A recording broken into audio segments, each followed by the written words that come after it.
Bonjour à tous. Donc, on va commencer ensemble le TP numéro 1 relatif au chapitre Footprinting et reconnaissance. Donc, il faut savoir que de manière générale, la reconnaissance fait référence à la collecte d'informations concernant une cible, qui est généralement considérée comme la première étape de toute attaque contre un système informatique.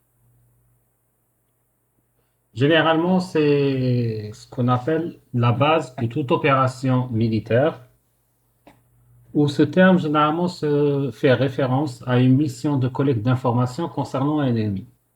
La reconnaissance généralement peut aider l'attaquant à avoir une idée de toutes les défenses qui se trouvent chez l'ennemi et de connaître l'effort qu'il doit fournir et le choix des armes qu'il doit utiliser pour faire son attaque.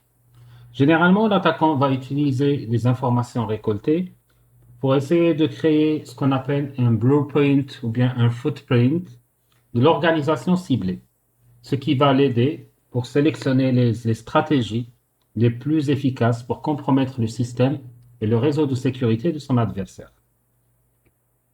De manière similaire, lorsqu'on fait une évaluation de la sécurité d'un système ou d'un réseau, on doit commencer avec une reconnaissance ou bien un footprinting de la victime ou bien de la cible. Généralement, un testeur ou bien ce qu'on appelle un pentester ou un attaquant doit collecter assez d'informations concernant la cible de l'évaluation avant d'initialiser soit son attaque, soit son évaluation. Dans le TP d'aujourd'hui, nous allons essayer de travailler ensemble afin de voir quelles sont les différentes étapes qui doivent être respectées et appliquées avant de faire tout ce qui est règles d'engagement ou bien d'attaque formelle. Donc, ce sera la première phase d'un processus d'attaque. Donc pour ce TP, vous allez avoir besoin d'une machine virtuelle utilisant Windows 10. C'est la machine que vous voyez maintenant. Vous allez avoir aussi besoin d'une machine utilisant virtuelle de Parrot Security. C'est la machine qui vient de s'afficher à ce niveau-là. Évidemment, vous devez avoir besoin d'un navigateur Internet avec une connexion Internet. Et évidemment, les privilèges système pour pouvoir faire fonctionner l'ensemble des outils dont nous allons avoir besoin. Il faut savoir que le TP, ce premier TP dont on vous fait l'enregistrement est un TP assez lent. Il a une durée globale estimée d'environ 4 heures de travail. Donc probablement vous allez avoir un enregistrement segmenté, donc une première partie que vous allez avoir aujourd'hui, et éventuellement le reste, je vous l'enverrai ultérieurement. Ce que l'on avait vu en cours, c'est que quand on parle de footprinting, on fait référence à deux types de footprinting, ce qu'on appelle le footprinting passif et le footprinting actif. Donc pour cela, ce que nous allons faire en TP, donc nous allons commencer par un premier exercice dans lequel on va essayer de faire du footprinting à travers les moteurs de recherche. Donc il va y avoir plusieurs étapes qu'on va voir ensemble. Ensuite, nous allons faire un footprinting à travers les web services avant de faire un footprinting à travers les sites de réseaux sociaux. Et ensuite, on s'intéressera au footprinting à travers les websites. Dans un autre temps, on va essayer de faire un footprinting à travers les emails. Ensuite, on fera la même chose à travers ce qu'on appelle les moteurs Whois, avant de faire un footprinting sur le DNS. Ensuite, on fera un footprinting d'un réseau dans lequel on va essayer d'identifier ce qu'on appelle l'étendue d'un réseau. Ensuite, nous allons utiliser un traceroute dans des machines Windows et Linux avant d'essayer de faire ce qu'on appelle un Advanced Network Route Tracing en utilisant Analyzer Pro. Ensuite, dans un autre exercice, nous allons essayer de faire un footprinting en utilisant différents outils de footprinting, notamment Recon NG, Maltego, OSRF Framework, FOCA, Bill Cipher et OSINT. Voilà grosso modo de quoi sera composé le TP qu'on va faire ensemble durant ces 4 heures. Donc, j'espère au moins que le fait que de le faire, vous allez essayer de le reproduire chez vous par la suite. Vous n'allez pas vous limiter à regarder la vidéo. Alors, le premier exercice que nous allons faire, c'est de faire du footprinting à travers des moteurs de recherche. Donc, pour cet exercice, alors, il faut savoir qu'on va essayer d'utiliser des scénarios pour chaque exercice. Alors, dans cet exercice, on va essayer d'imaginer que vous êtes des pentesters, donc ce qu'on appelle un white hat hackers. Donc, la première étape que vous allez faire, c'est d'essayer de récolter un maximum d'informations concernant l'organisation cible. Pour cela, vous allez devoir faire du footprinting en utilisant des moteurs de recherche. Vous allez devoir utiliser aussi de la recherche avancée sur des images, de la recherche d'images inversées, de la recherche avancée de vidéos, etc. Donc, la première chose que nous devons faire, c'est essayer de récolter des informations en utilisant ce qu'on appelle les techniques avancées de Google Hacking. Alors, il faut savoir que les moteurs de recherche utilisent ce qu'on appelle des crawlers, qui sont tout simplement des logiciels automatisés qui font du scan actif de manière continue de différents websites et qui en même temps essayent de rajouter et de supprimer des résultats au niveau des index des moteurs de recherche,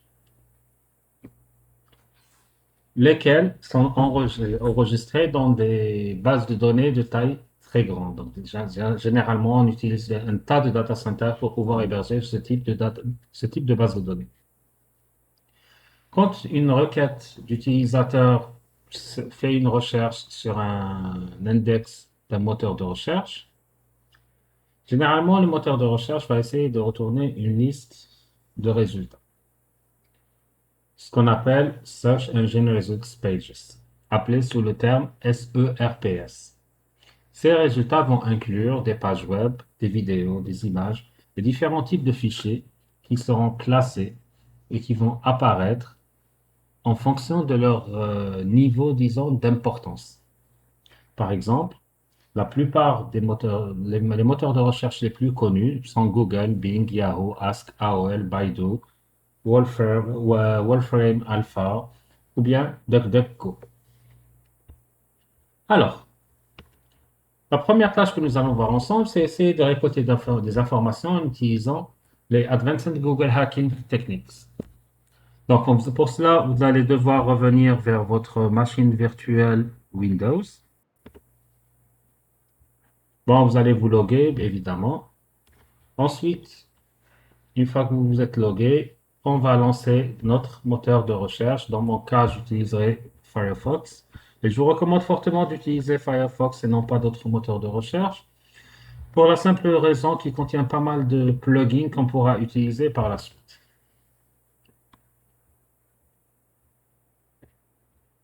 Bon, comme j'ai pas alloué beaucoup de RAM à ma machine virtuelle, je pense qu'elle est à 2 Go de RAM uniquement, donc elle risque un peu de laguer. Alors, on commence par, bon, dans mon cas, je vais faire de Firefox mon navigateur par défaut. Dans ce cas-là, il va y avoir une fenêtre au niveau de Windows qui va nous demander de confirmer l'information. Donc, on attend que ça se charge.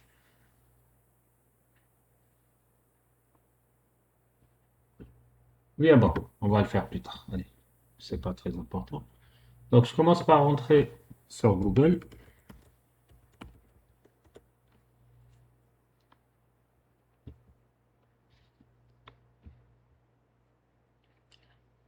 Alors, là que je suis sur Google, on va taper notre première commande.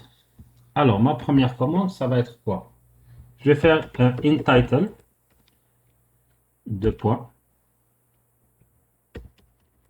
password, espace, site, deux points, www.econsole.org. Ensuite, j'appuie sur Entrée. Alors, il faut savoir que cette commande de recherche va utiliser deux commandes, ce qu'on appelle la commande InTitle et la commande Site de ce qu'on appelle les Google Advanced Operators, lesquels vont donner des résultats restreints qui vont se limiter à la page, donc au site www.econsel.com et qui vont contenir le mot de passe dans le titre. Pourquoi? La commande intitle, ça veut dans le titre avoir mot de passe et le site doit être EC-Conseil.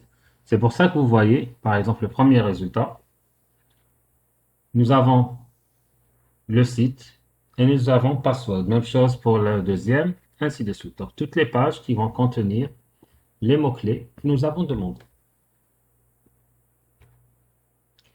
Maintenant, on va essayer de revenir en arrière au niveau de notre Google. Maintenant, dans la barre de recherche, on va changer un peu de commande. Imaginons que maintenant, je cherche autre chose. Ce que je cherche maintenant, c'est un truc un peu plus particulier. Si je fais par exemple EC Console, il me manque le L, espace, file, type, deux points, PDF. Alors, maintenant, ce qui se passe, c'est que la recherche se concentre sur le type de fichier PDF dans l'organisation EC Console. Donc là, on va avoir tous les fichiers PDF qui se trouvent au sein de EC Console. Et là, quand vous remarquez,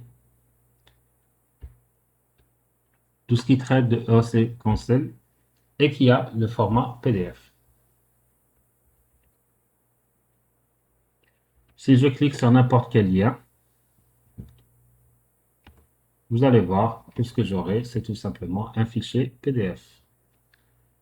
Bon. Et comme vous remarquez, il est 22h39, donc la connexion est un peu lente.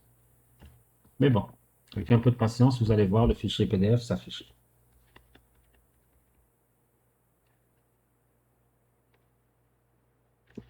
Et là, vous avez un fichier PDF de 13 pages qui s'est affiché avant.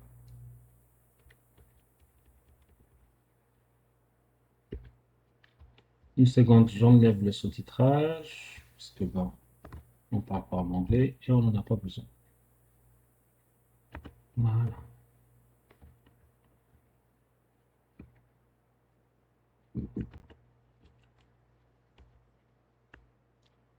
Alors,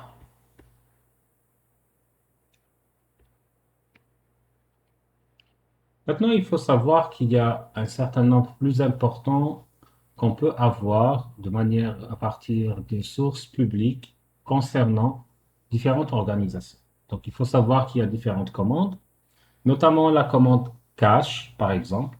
Alors, cette commande permet de voir la version qui est mise en cache d'une page web.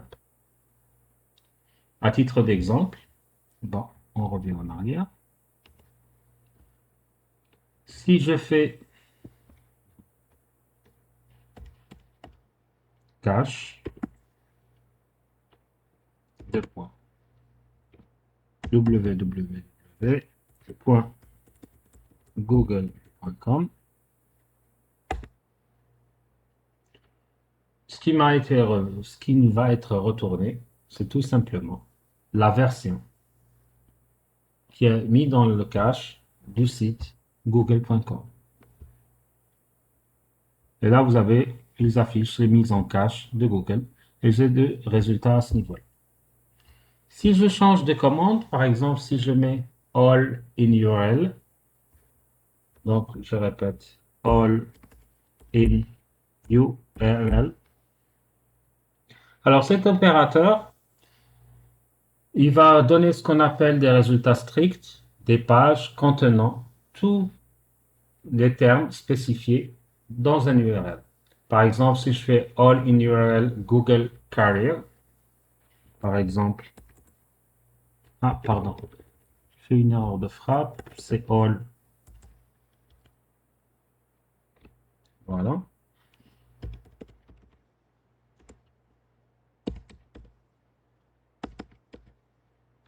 Donc, j'aurai uniquement les pages qui contiennent les termes Google et carrière dans leur URL.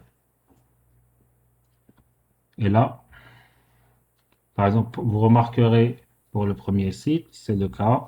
Le deuxième, ça va être le cas, etc.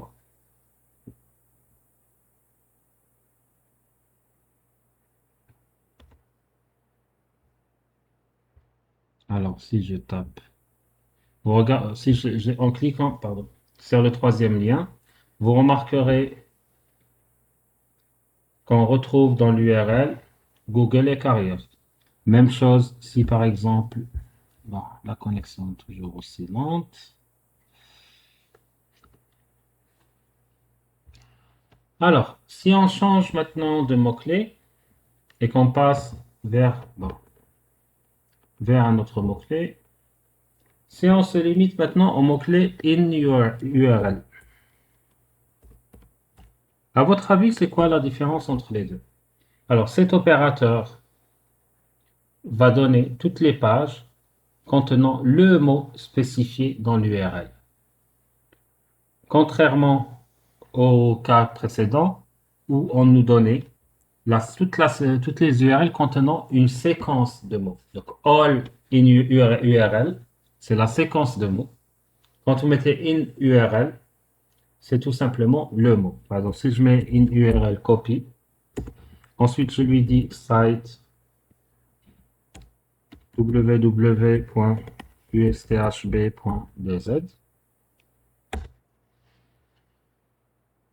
Et là, il vous dit aucune réponse, tout simplement parce que il n'y a aucun URL sur le site USTHB qui contient le mot copie. Sur le site de l'USTHB, je pense qu'on peut avoir FEI. Donc, si je tape ça, alors,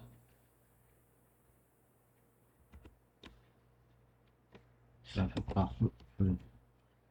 Il y a CFEI, je pense, il existe. Voilà. Alors, CSFEI existe en tant qu'URL. Donc là, si je tape une URL CFEI sur sthb.dz, il me donne le seul URL dans lequel le mot CSFEI existe. Alors, une autre commande qu'on pourra voir ensemble, c'est all in title.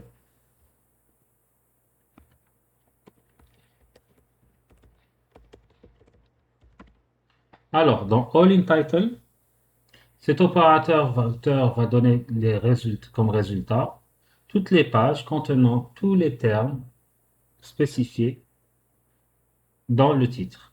Par exemple, si je mets all in title, detect et malware, on va avoir tous les sites web qui contiennent le mot detect et malware dans le titre. Par exemple, how to detect malware, etc. Si je mets par exemple, alors qu'est-ce qu'on pourra mettre comme mot de passe? Hack et world, par exemple.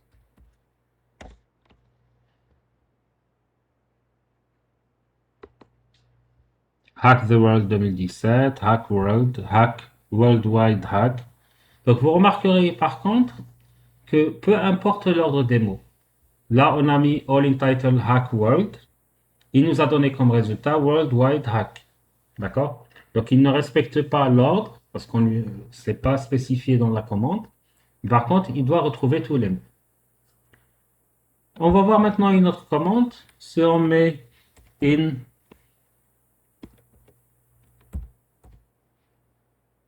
encore,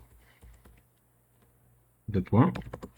Alors, il faut savoir que cet opérateur fournit comme résultat toutes les pages contenant les termes de la requête spécifiée dans le corps du texte ou dans le lien vers la page.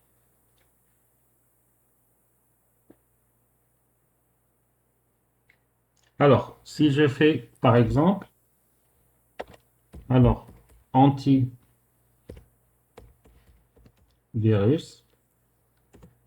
in encore, Norton. Alors, cette requête va me retourner uniquement les pages avec le texte dans le lien pour des pages contenant le mot Norton et les pages contenant antivirus. Bon, à force de faire des requêtes, il faudra lui dire qu'on n'est pas des robots parce que là, il commence à nous prendre pour une machine parce que j'ai généré beaucoup de requêtes à partir de la même adresse IP. Et là, il cherche des feux de circulation. On va les choisir. Suivant.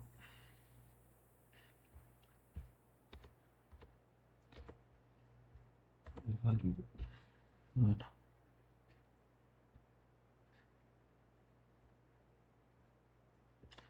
Alors,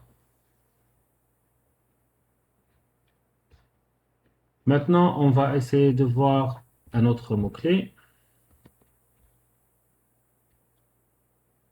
Alors, le prochain mot-clé qu'on va voir, c'est all in encore. Alors, là, par contre, cet opérateur va nous donner comme résultat les pages qui contiennent tous les termes de la requête spécifiés dans le corps du texte, dans le lien vers la page. Donc, la seule différence avec la requête précédente, c'est qu'avant, c'était un mot. Là, vous allez avoir une succession de mots. Le prochain mot de passe qu'on va voir, pardon, mot-clé qu'on va voir, c'est le mot link. Alors, cet opérateur va chercher des sites web ou des pages qui contiennent des liens à un site web spécifique. Par exemple, si je fais link www. Disons usthb.dz. Ça veut dire là, il va me donner toutes les pages qui contiennent un lien vers l'USTHB. Donc, ça a commencé par l'USTHB en chiffres, etc. Bon, malheureusement, vous n'allez pas trouver, je pense pas que vous allez trouver des sites externes. Ah, si, qui renvoient vers l'USTHB. Donc, vous avez le site du ministère. Alors, si on part vers la page 3, ah ben non, il n'y a pas. Il y a deux pages. On va vers la page 2. Voilà. E-learning, ministère, alors, si on ouvre par exemple cette page, on va essayer de trouver ensemble le lien qui mène vers la page USTHB. Alors, normalement, il est quelque part en bas de la page. Alors,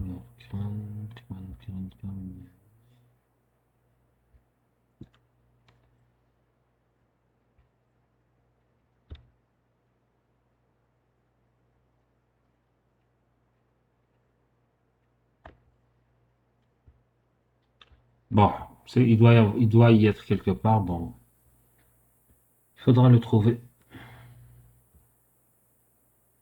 Bon, vous pouvez vous amuser à le faire chez vous. Pour le moment, je pense qu'on a mieux à faire. Alors, un autre mot-clé qu'on pourra voir ensemble, c'est related. Alors, cet opérateur permet d'afficher les sites web qui sont similaires ou qui ont un lien qui sont liés à une URL spécifique. Par exemple, si je fais related, de point, www.certifiedhacker.com. Alors, cette requête va fournir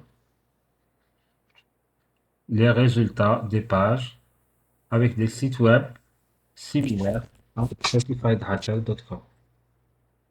Et là, bon,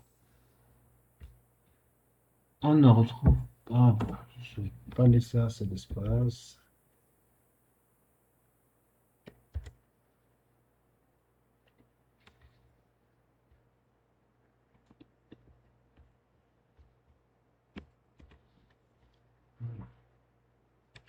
Alors, vous avez aussi le mot-clé info. Alors, cet opérateur va trouver des informations concernant une page web. Par exemple, si je fais info, go to hotel.com.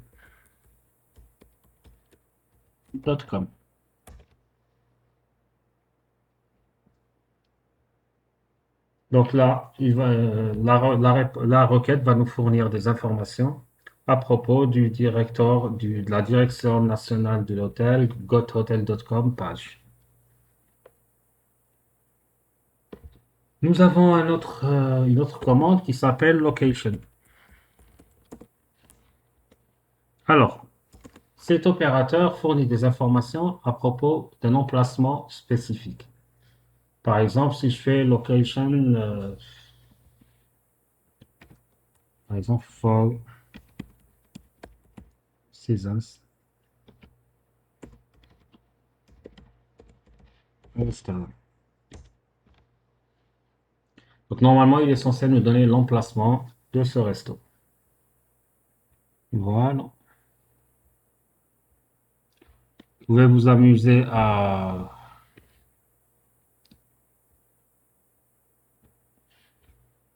faire la même chose avec, disons, un mot-clé. Alors, L, on va essayer Horace. Je ne sais plus si c'est Horace ou L Horace. On va essayer avec L Horace peut-être. Et voilà. Il va vous donner les emplacements relatifs à l'hôtel Horace. Maintenant, si on veut collecter des informations à partir des moteurs de recherche spécialisés dans tout ce qui est vidéo. Donc là, on va essayer de faire une recherche avancée sur des moteurs de recherche relatifs aux vidéos et en même temps, on va essayer de faire une recherche inversée sur des images en utilisant le moteur de recherche de YouTube et ce qu'on appelle le YouTube Data Viewer Video Analysis Tools. Alors, on va aller vers youtube.com.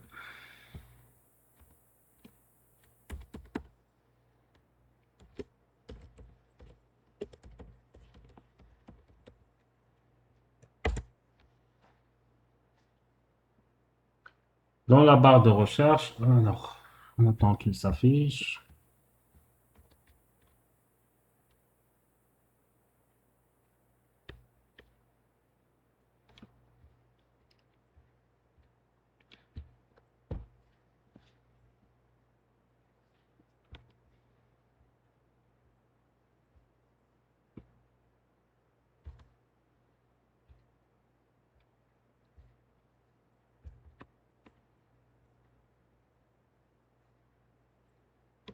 On va faire.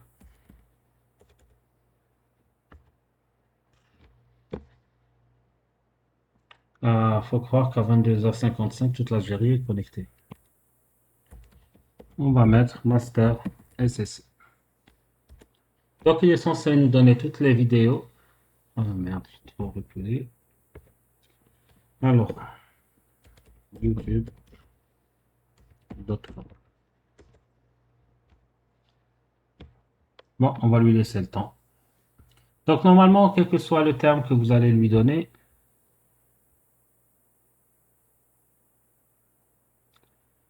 il va essayer de faire des recherches relatives au terme que vous lui avez donné. Alors, on attend quelques secondes. Voilà.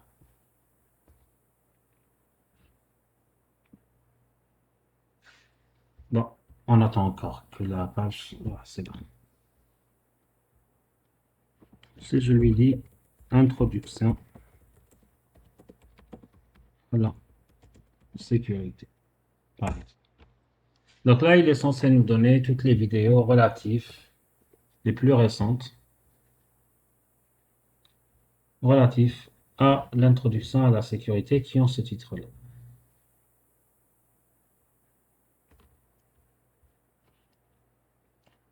Maintenant, si on essaye de faire des choses un peu plus intéressantes, si par exemple, bon, on va essayer de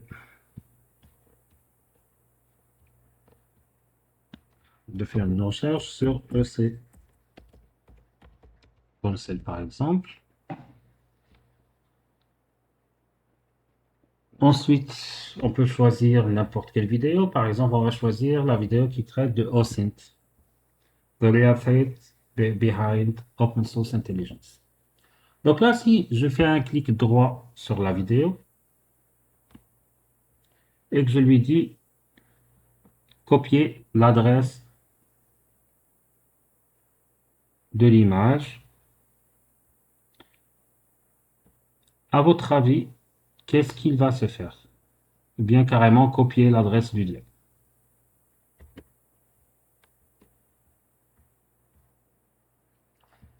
Donc, ceci nous permet tout simplement de retrouver le site web. On a copié l'adresse du lien. Donc là, si on va vers un autre site web qui est spécialisé dans la recherche, alors, le site web s'appelle Citizen Evidence. Normalement, vous avez vu cette partie, je pense, en TP. Evidence.amnestyusa.org.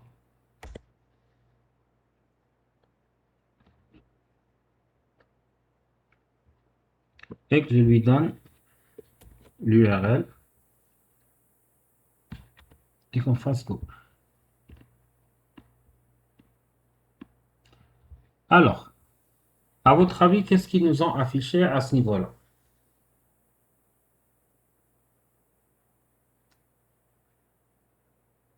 Donc, si vous remarquez, dans le résultat de la recherche, on peut observer plein de détails relatifs à la vidéo, tels que par exemple le résumé, le vidéo. Alors là, c'est le résumé, tel que vous le voyez.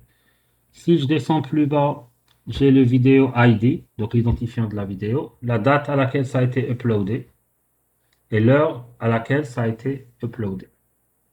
On peut aussi trouver certaines, ce qu'on appelle en français, pellicules relatives à la vidéo, qui vont nous permettre de faire ce qu'on appelle une recherche d'image inversée. Alors, si je prends n'importe quelle image, par exemple, je ne sais pas, je vais prendre celle-là, et je fais Reverse Image Search.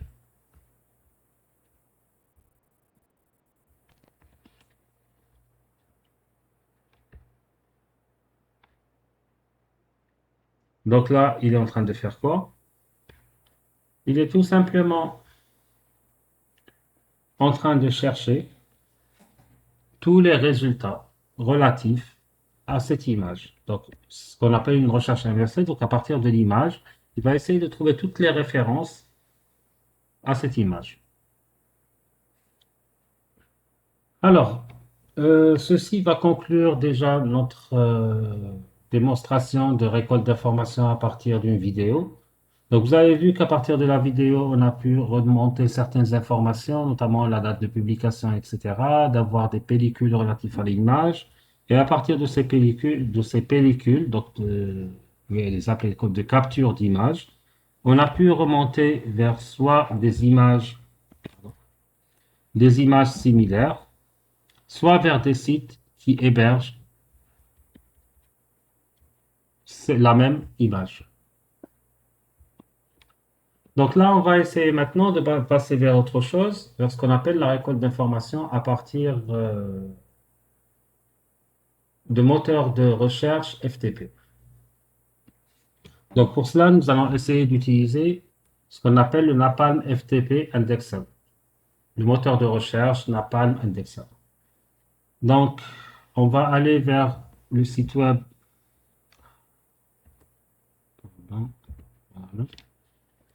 www.search.ftps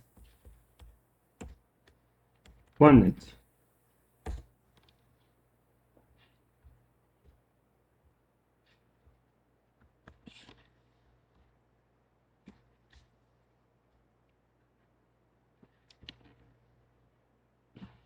Alors, vous avez un site qui s'affiche. Alors, au niveau du site, de ce site, on peut faire des recherches sur n'importe quel mot-clé, à condition que ce qu'on cherche soit sous une forme FTP. Alors, par exemple, si je tape Microsoft,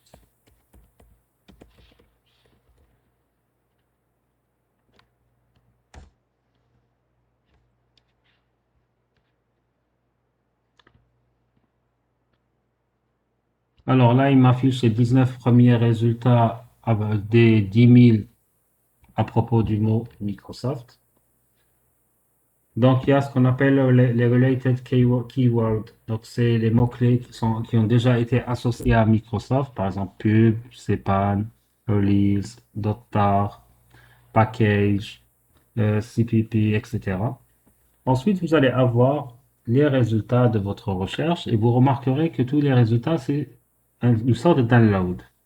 Alors, pourquoi c'est un download? Parce que vous avez fait de la recherche uniquement dans des serveurs FTP. Généralement, un serveur FTP, il contient des données que vous allez pouvoir uniquement télécharger. D'accord? Alors là, on va essayer de voir ce qu'on appelle la recherche à partir du moteur de recherche IoT. Bon, comme vous l'avez vu durant le...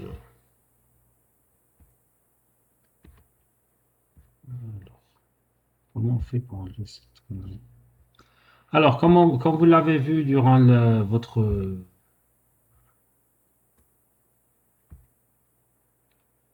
votre TP, vous avez utilisé le moteur Shodan. Alors, c'est www.shodan.io. Ah, pardon, j'ai un i en plus.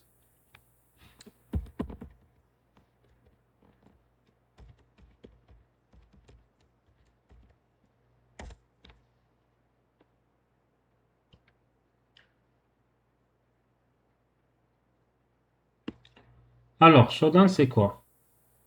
C'est tout simplement un moteur de recherche spécialisé dans tout ce qui est IoT et sécurité. Qui dit IoT veut dire des objets connectés.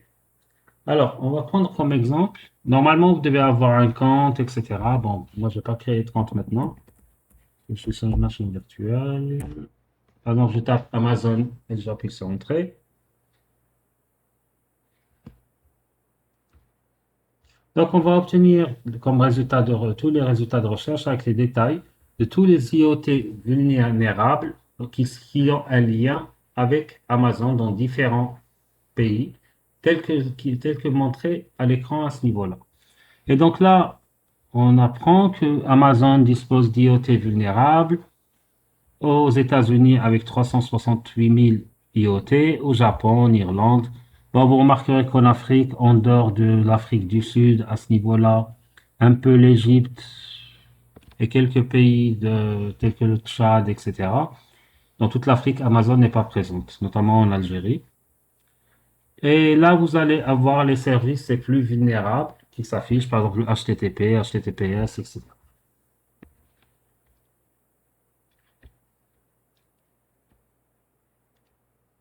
Alors, jusqu'à maintenant, donc, nous avons vu un peu comment faire le, dans ce premier exercice, comment faire la recherche à travers les moteurs de recherche. Donc, pour le prochain exercice, nous allons essayer de voir le footprinting à travers les web services. Donc là, en tant que toujours que professionnel en sécurité, ce que vous devez faire, c'est essayer d'extraire des informations critiques telles que le domaine, le sous-domaine, le système, l'OS plutôt, les informations de localisation géographique, les détails des employés, les emails, l'information financière, les détails des infrastructures, les pages web cachées et les contenus de votre cible.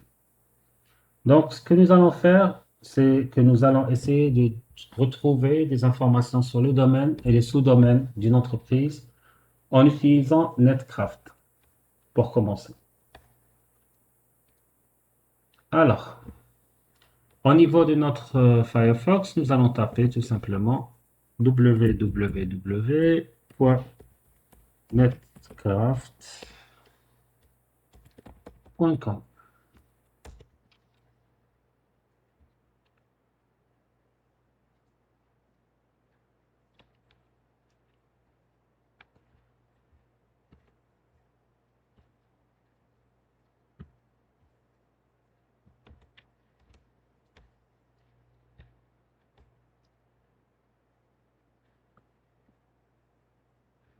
Alors, Active Cyberdéfense, patati patata. On accepte.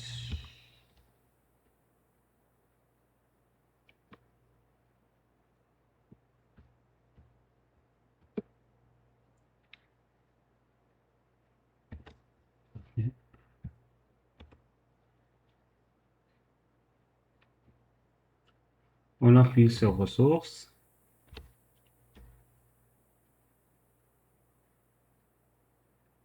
Ensuite, on va vers Tools.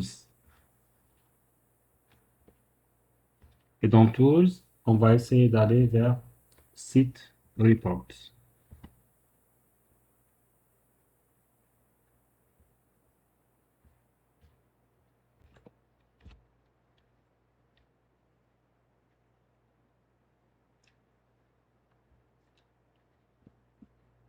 Donc, nous allons avoir une page qui s'affiche qui est intitulée What that site earning.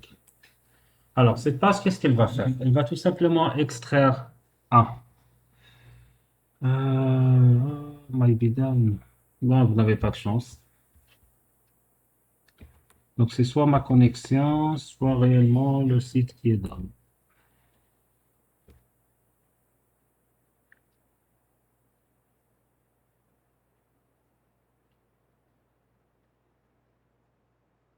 Donc, je disais, normalement, vous allez avoir une page, vous deviez avoir une page web qui est censée extraire les informations associées à un site web d'une organisation telle que l'infrastructure, les technologies utilisées, les sous-domaines, le background, le réseau, etc.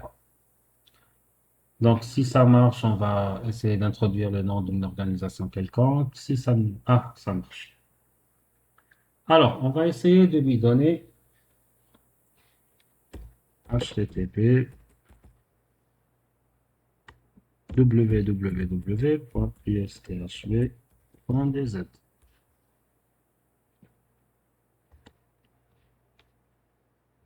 Voilà. Généralement, le soir, ce type de site web est très sollicité, donc.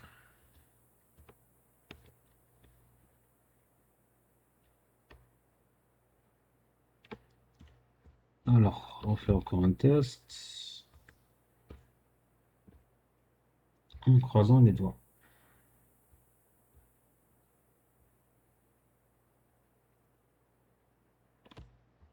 Bon, je vais faire le test en dehors de la machine virtuelle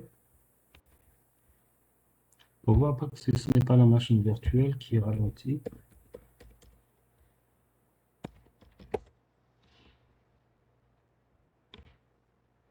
Ah, c'est bon.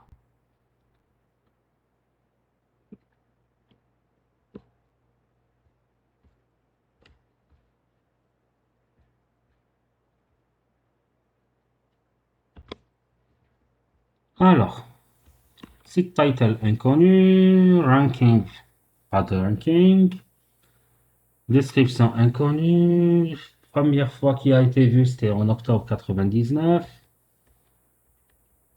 Ensuite, pour le réseau, donc HTTP, il vous donne l'URL du site. Le NetBlock Owner, c'est l'USTHB. Hébergement, il se fait chez le CERIST. Il est en Algérie, il vous donne l'adresse IP. Le système IPv4, c'est le AS3208. Bon, c'est le standard, pas de IPv6. Le nom du serveur, c'est usthbie.usthb.dz. Le registraire, c'est nic.dz, c'est le CERIST, etc. DNS admin, la délégation d'adresse IP, donc d'où est-ce qu'ils ont.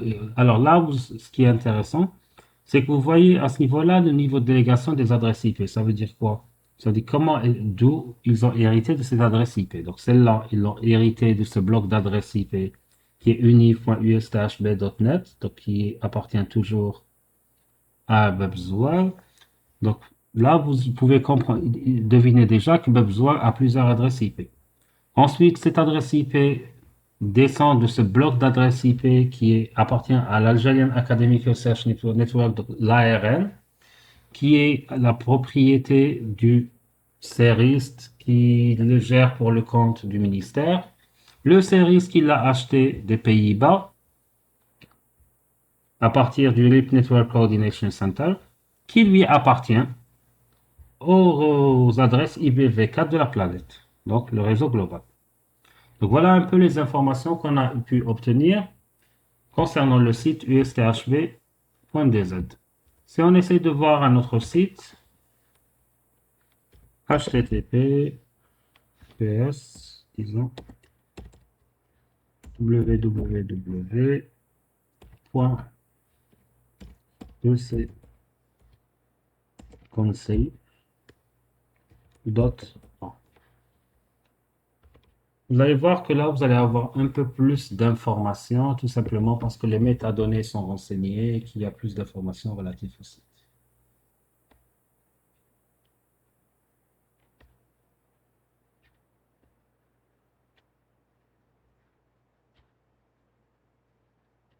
Bon, c'est un peu lent. Et voilà. Apparemment, ça ne marche jamais la première fois. On fait un deuxième test. Là, ça va plus non plus. Un troisième test. Croisons les doigts cette fois.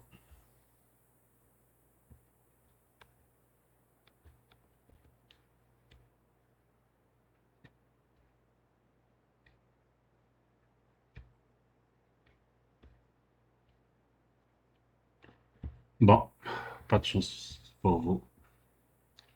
Alors, donc là, vous avez un exemple de site qui vous permet de récolter des informations sur les domaines et les sous-domaines.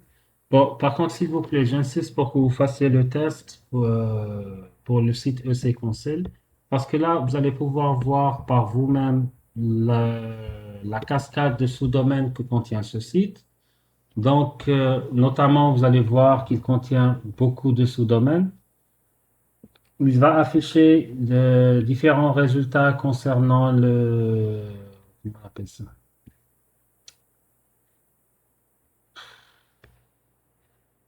Concernant les OS hébergés par ce site web. Bon, je vais faire un dernier test.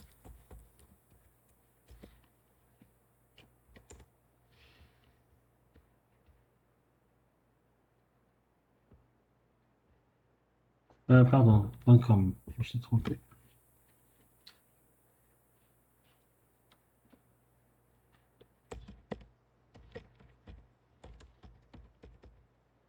C'est trafic.com et non pas .com.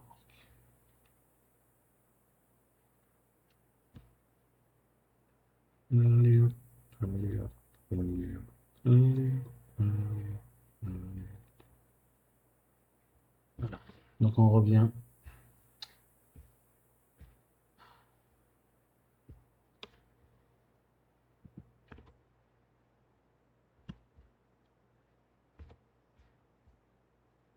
Vers Unbox. Aïe, ressources, tools, site about, F5, actualise, tout ça.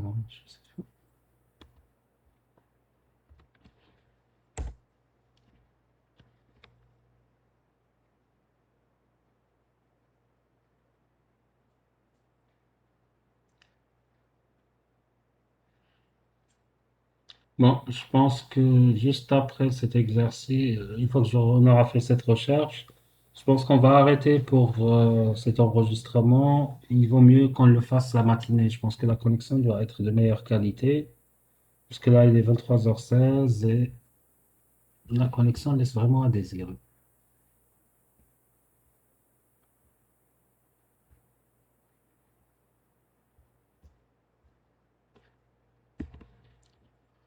Bon, en attendant que la page se charge, on va passer à autre chose, qui est la récolte d'informations concernant des personnes. Ah, ça a repris. Donc, HTTPS, SPHV, point desert. On va essayer de...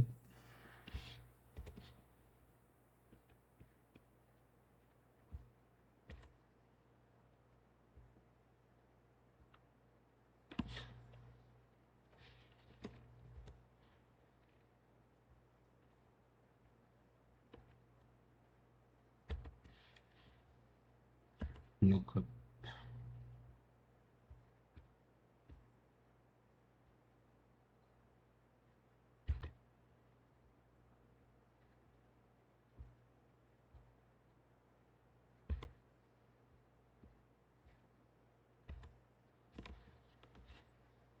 c'est mieux.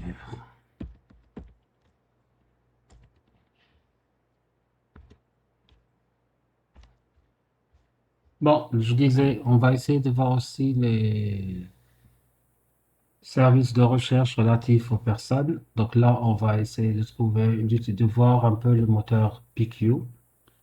Alors, PQ, c'est quoi? Bon, en attendant que cet onglet démarre.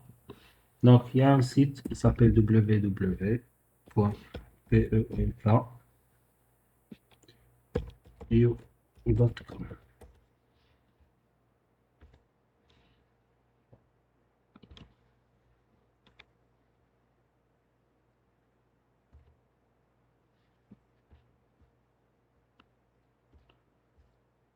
Alors, bon, le site PQ, généralement, il est utilisé pour trouver des informations concernant certaines personnes. Bon, il ne fonctionnera pas forcément pour des gens que vous connaissez en Algérie parce que ce n'est pas un site qui est très, disons, réputé ou connu. Donc, beaucoup de personnes ne risquent pas. Alors, on va faire comme exemple Satir Nadella.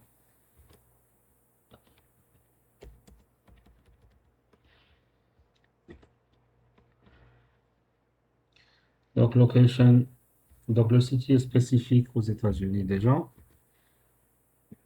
Si je lui donne Washington, D.C.,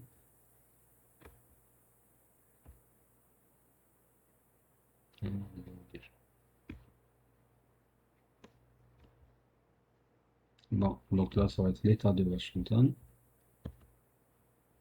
Et que je lance la recherche, évidemment, là, il y a une erreur.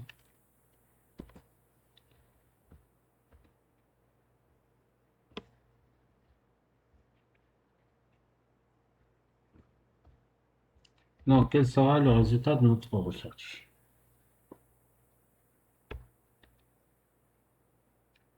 Donc là, vous remarquez qu'il a commencé la recherche et les meilleurs résultats sont affichés en premier. Alors, il a trouvé une Steya Nadella de 47 ans qui habite à Seattle donc plus exactement à Redmond dans l'État de Washington. Il a trouvé un autre Steya Nadella qui a 46 ans, qui habite à Bellevue, toujours dans l'État de Washington, etc. Donc là, il essaie de trouver les personnes qui correspondent le mieux à vos critères de recherche. Là, par contre, là, on voit qu'il y a un enregistrement d'arrestation et d'infraction routière concernant Steya Nadella. Donc là, vous pouvez même voir l'arrestation de la personne, etc. D'accord? Bon, avec la connexion que je me tape aujourd'hui, je risque pas de vous montrer des vidéos. Donc là, vous pouvez cliquer sur le résultat le plus approprié, qui semble le mieux correspondre à vos besoins. Donc là, si je termine le scrolling vers le bas, donc là, au niveau des numéros de téléphone, par exemple, ils ont trouvé deux Steya Nadella. Des emails adresses, des adresses mail, la même chose, un certain nombre d'adresses mail et des informations de contact, etc. Donc là, vous remarquerez que nous avons un ensemble d'informations concernant une personne ou plusieurs personnes uniquement en introduisant leur nom et prénom. Alors, là, on va passer vers la récolte d'informations concernant les emails.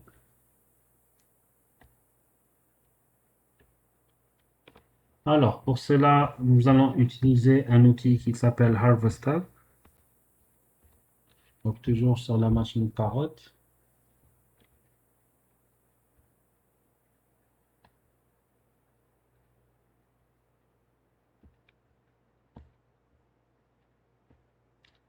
Nous, on va ouvrir notre terminal.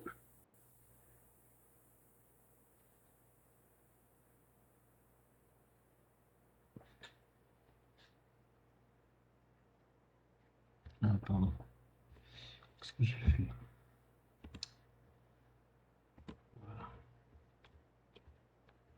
Le temps que mon terminal se charge. Alors, le terminal s'est chargé. Alors là, qu'est-ce qu'on va essayer de faire? On va tout simplement essayer d'invoquer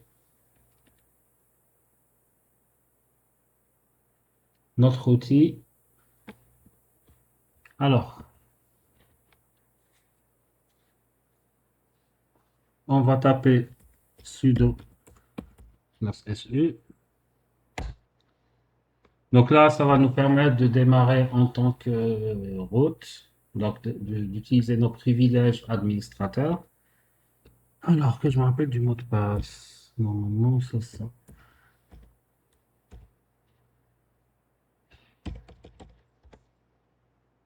Voilà, je ne suis pas trompé. Alors, là, je dois aller vers le root directory. Une fois sur le root directory, donc on va taper la commande qui va nous permettre d'invoquer notre outil. Donc, on va lui donner the harvester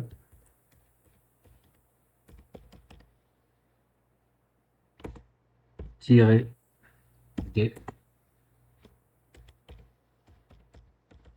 microsoft.com -l 200 b Baidu.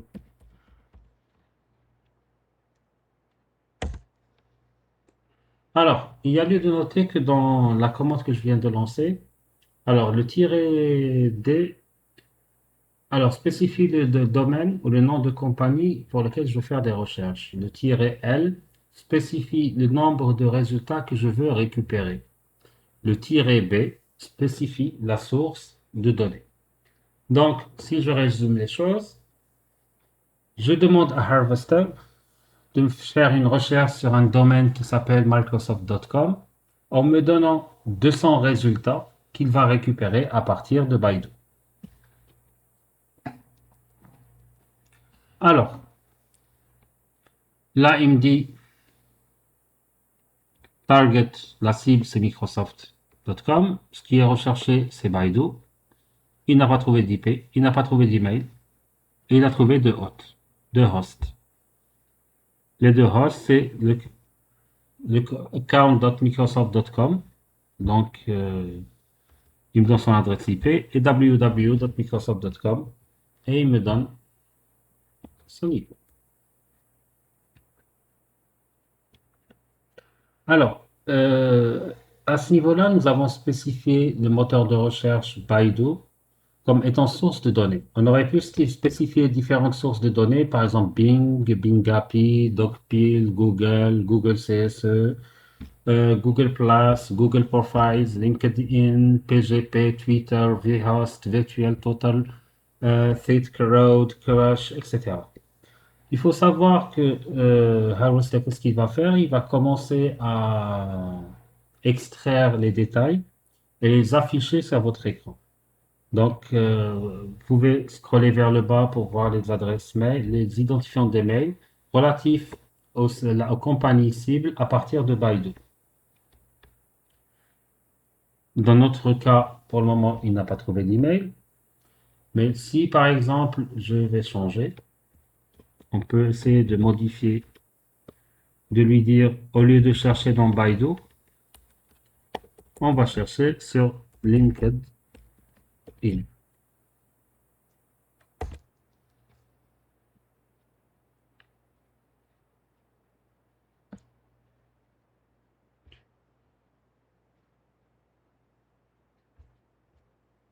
Là, c'est un peu plus lent. Eh ben, alors, là, il a trouvé des informations plus intéressantes que par rapport au premier cas. Et là, vous remarquerez que qu'est-ce qu'il a trouvé par rapport à Microsoft.com. Il n'a pas trouvé d'adresse mail, donc les gens n'ont pas donné leur adresse mail. Il a trouvé alors Aaron Dinaj, qui est le Modern Work Specialist, Ashi Ramdas, Microsoft Account Executive, Adam Hackman, etc. Donc là, vous remarquerez qu'il a trouvé le nombre 199 personnes qui disent sur leur profil LinkedIn qu'ils travaillent chez la société Microsoft.com. Et voilà comment est-ce qu'on utilise Harvester pour trouver, par exemple, les employés d'une entreprise. Maintenant, comme j'ai fait la recherche sur LinkedIn, vous auriez pu la faire sur Google ou bien la faire sur une autre source de données.